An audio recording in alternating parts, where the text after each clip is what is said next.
Now that our new milling cam project is created, the next thing we need to do is define the cam part. The cam part definition informs SolidCAM of the following. The post processor we'll be using to output G-code for our CNC machine, the coordinate system or origin for all our machining operations, and finally the stock and target models. These definitions are made using SolidCAM's milling part data dialog box, which is displayed in the SOLIDWORKS Property Manager here on the left. Let's take a look. This milling part data dialog box is where you can specify all the information that is relevant to the current CAM project. The information can be edited at any time. As we move down the list, our first step is to select a CNC-Machine Controller to handle our G-code output.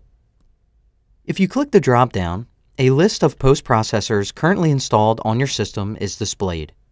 For this example, let's choose the G-milling post for a 3-axis Haas. Below the selection, the program number defines the block number of the first line in the generated G-code. The subroutine number defines the number of the first subroutine procedure in the generated G-code. For this example, let's leave the default values as they are. Next, we'll create our coordinate system, also known by many people as their home position. The coordinate system defines the origin for all machining operations of the CAM part. It corresponds with our built-in controller functions. To start the coordinate system definition, click the Define button to display the CoordSys dialog box. Now, we are presented with several options to define our coordinate system. We can define the coordinate system origin position and axes orientation by selecting model faces, vertices, edges, or even SolidWorks coordinate systems. Choose the first option, which is also our most commonly used option, called Select Face. By choosing Select Face, the moment we click on a specific face in the SolidWorks graphics area, the coordinate system will be created with the z-axis perpendicular to that face. For this CAM project, go ahead and select Top Center of Model Box from the Place CoordSys Origin to drop-down list. Again, pick on any top-facing surface of our target model. Our coordinate system will be automatically created at the very top center of that surface, as we can see here. The coordinate system axes are represented graphically by color. The x-axis is represented by the red line, the y-axis by the green line, and the z-axis by the blue line. After we finish this process, click OK at the top left of the CoordSys dialog box. The CoordSys data window will appear where we can control our default machining levels. Now let's quickly run through what these represent. The tool start level is the Z level where the tool comes to directly after a tool change, and where the tool length compensation is activated. The clearance level is the Z level where the tool will retract to when moving from one area of the part to the next. The part upper level defines the height of the upper surface to be milled, and the part lower level defines the lower surface to be milled. For this example, let's click OK to accept the default Z levels. You have just created your first coordinate system, Mach 1, Position 1.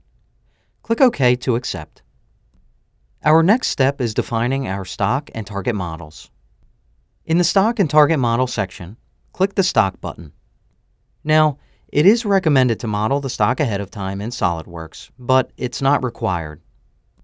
SolidCAM can define the stock model using several different methods, without a 3D model actually being present. For this example, let's use the default option of Box to define the stock model. Click anywhere on the target model in the SolidWorks graphics area. You'll see a bounding box automatically appears. With the Expand Box At section, we have control over how much material is added to the target model in 6 directions. You can simply enter the appropriate values based on your workpiece dimensions. So, for example, in our X plus and X minus directions, as well as our Y plus and Y minus directions, set the values to 2 millimeters past the part. In our Z plus direction, we'll add only 0.5 millimeters of stock material to the top of the part. Lastly, let's add 5 millimeters in the Z minus direction so we have material to clamp onto when we are machining this part. As we alter the values of the input field text boxes, Notice the stock material is updated graphically in real time. Once we have the dimensions set, click the Add Box to CAD Model button so that this geometry, which represents our stock, is displayed at all times. Click OK to accept the stock model definition. Next, we should move on to defining the target model. As I pointed out earlier, the target model is the final shape of the workpiece after the machining. SolidCAM uses it for things like rest material calculation and gouge checking in the Solid Verify simulation. To start the target model definition, click the Target button. Then, simply pick on the target model in the SolidWorks graphics area. The target model is highlighted, and you'll see that Solid 1 appears in the Type section. Click OK to accept the selection and move back to the Milling Part Data dialog box. In the next section, called Part Settings, you can define a number of parameters that are specific only to the current CAM project.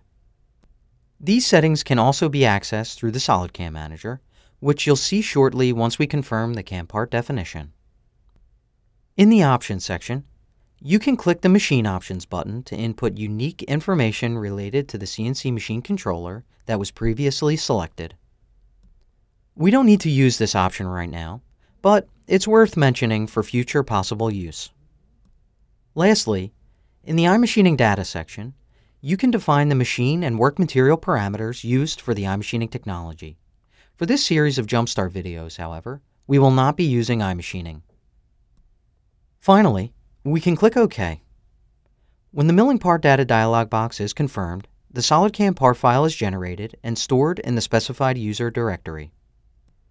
In the SolidCAM Manager on the left, all the information of the current CAM part is displayed.